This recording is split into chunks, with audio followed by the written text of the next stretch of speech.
মদিনার জমিনে সবচাইতে গরীব সাহাবীর নাম ছিল সাইয়েদনা বেলাল আল হাবশী রাদিয়াল্লাহু তাআলা আনহু। রাসূলুল্লাহ সাল্লাল্লাহু আলাইহি ওয়াসাল্লাম এর খাস মুয়াজ্জিন ছিলেন। তিনি ইথিওপিয়া থেকে ইসলামের সুশীতল ছোঁয়ায় এসে মদিনায় রাসূল সাল্লাল্লাহু আলাইহি ওয়াসাল্লামের হাতে হাত রেখে কালেমা পড়ে মুসলমান হয়েছেন। তিনি দেখতে ছিলেন কালো, কিন্তু হৃদয়টা ছিল সাদা ধবধবে। তিনি ছিলেন মদিনার সবচাইতে গরীব সাহাবী। শুধুমাত্র লজ্জাস্থান ঢাকার মতো একটা লুঙ্গি ছিল তার, এছাড়া দুনিয়াতে তার কিছুই ছিল না। ওই বেলাল রাদিয়াল্লাহুকে ডেকে রাসূল সাল্লাল্লাহু আলাইহি ওয়াসাল্লাম বললেন, ও বেলাল, তুমি আল্লাহর রাস্তায় দান করো। হে বেলাল, আল্লাহর ধনভাণ্ডারে কমতি নাই, তুমিও দান করো, আল্লাহ তোমাকে আরো বাড়িয়ে দিবেন। যে বেলাল রাদিয়াল্লাহু এর লুঙ্গি ব্যতীত আর কোনো কিছুই ছিল না, লুঙ্গিটা ছিল তার একমাত্র সম্পদ, ওই বেলাল রাদিয়াল্লাহুকেও রাসূল সাল্লাল্লাহু আলাইহি ওয়াসাল্লাম বলেছেন, দান করো বেলাল, কৃপণতা করো না। যে রবের সন্তুষ্টির জন্য তুমি দান করবা, সেই রবের কোনো ঘাটতি নেই, কোনো কমতি নেই।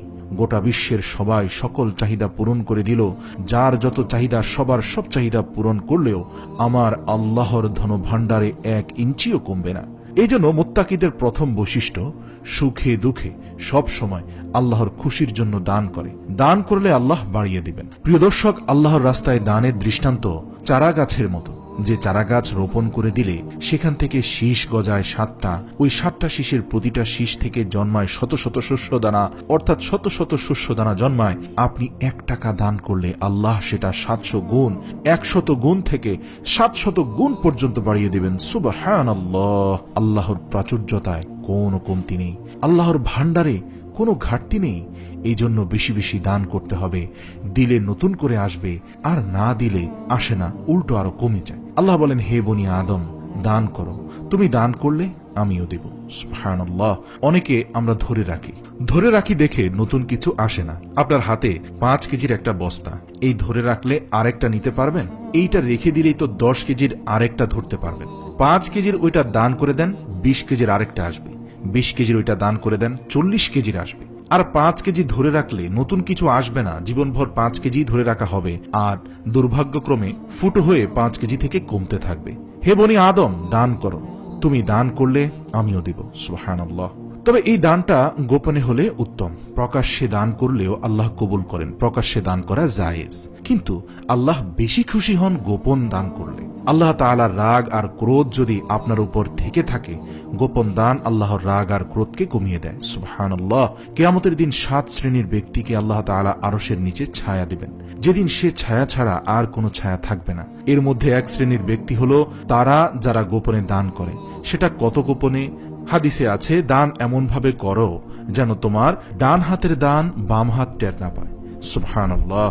তার মানে হচ্ছে অনেক গোপনে দান করতে হবে। আর এই গোপন দান করলে আল্লাহ খুশি হয়ে যায়, আল্লাহর ক্রোধ কমে যায়। প্রিয় দর্শক, যারা দুনিয়ার বুকে সচ্ছল এবং অসচ্ছল অবস্থায় দান করে, কিয়ামতের দিন আমলনামা দেখে তারা অবাক হয়ে যাবে, বলবে, আল্লাহ, এত ভালো কাজ আমি দুনিয়ায় করি নাই, হয়তো এটা আমার আমলনামা নয়, ফেরেশতারা ভুল করে অন্যের আমলনামা আমার হাতে দিয়ে দিয়েছে। তখন আল্লাহ বলবেন, না, আমার ফেরেশতারা ভুল করে না, তোমার আমল নামাই তোমার হাতে পৌঁছেছে। দানকারী বলবে, আল্লাহ, এত ভালো কাজ তো আমি করি নাই, এমনিতেই জীবনভর পাপ কাজের বদৌলতে আমি এখন খুবই দুশ্চিন্তাগ্রস্ত, কি করে হলো এত বড় আমলের পাহাড়? আল্লাহ বলবে, ওই যে আমার খুশির জন্য, আমার ভালোবাসায় দুনিয়ার বুকে তুমি যে দান করেছো, সেই দানের সওয়াবটাকে পাহাড় পরিমাণে বৃদ্ধি করে আমি আল্লাহ নিজ দায়িত্বে তোমার আমল নামায় ঢুকিয়ে দিয়েছি। সুবহানাল্লাহ! সহিহ বুখারীর বর্ণনা, তোমরা যেভাবে তোমাদের গাভীর বাছুর পালন করো, পেলে পুষে বড় করো, তোমার ওই ছোট্ট দান, ওই দানটা যেহেতু আমার খুশির জন্য দিয়েছিলে, ওইটাকে আমি ঠিক সেভাবে লালন পালন করি, সেটাকে পেলে পুষে অনেক বড় করে উহুদ পাহাড় পরিমাণ করে তারপরে তোমার আমল নামায় উঠিয়ে দিয়েছি। সুবহানাল্লাহ! তাহলে মুত্তাকি বান্দার প্রথম গুণ, তারা দান করে। সর্ব অবস্থায় দান করতে হবে। সুখের সময় করব, দুঃখের সময়ও করব। সুখের সময় যদি আমি বছরে 10,000 টাকা দান করি, দুঃখের সময় আমি অন্তত 10 টাকাও তো দিতে পারবো। অর্থাৎ কষ্টের সময় আমরা অল্প দিব, কিন্তু দেয়ার ধারাবাহিকতাটা আমরা চালিয়ে যাব। এই জন্য আল্লাহ তাআলা বলেন, আমার মুত্তাকি বান্দাদের প্রথম বৈশিষ্ট্য, সুখে দুঃখে, সচ্ছল কিংবা অসচ্ছল, যে কোনো অবস্থায় থাকুক না কেন, তারা আমার রাস্তায় দান করে। তার মানে আপনি যদি নিজেকে মুত্তাকি হিসাবে প্রতিষ্ঠিত করতে চান, তাহলে দান করার ধারাবাহিকতাটা অব্যাহত রাখতে হবে। একটা সময় ভালো যাচ্ছে, আমরা তখন বেশি বেশি করে দিচ্ছি, আবার সময় খারাপ যাচ্ছে কম করে দিব, কিন্তু সব সময় ধারাবাহিকভাবে দেব। কেউ এসে আপনার কাছে চাচ্ছে, তখন যে আপনি দিতে পারতেছেন, এই তৌফিকটা দিল কে বলুন তো? নিঃসন্দেহে মহান আল্লাহ রাব্বুল আলামিন আমাদের দান করার তৌফিক দান করেন। আপনি প্রাইভেট কারে করে যাচ্ছেন, জ্যামে গাড়ি আটকালে গাড়ির গ্লাসে এসে ছোট পথ শিশুরা নক করে, বৃষ্টিতে ভিজে এসে বলে স্যার 2টা টাকা দেন, তখন অনেকে ধমক দিয়ে তাড়িয়ে দেয়। কতটা কঠোর হৃদয় তাদের। গাড়ির গাছটা খুলে ফেলুন, আপনার অন্তরটা আল্লাহ খুলে দিবে।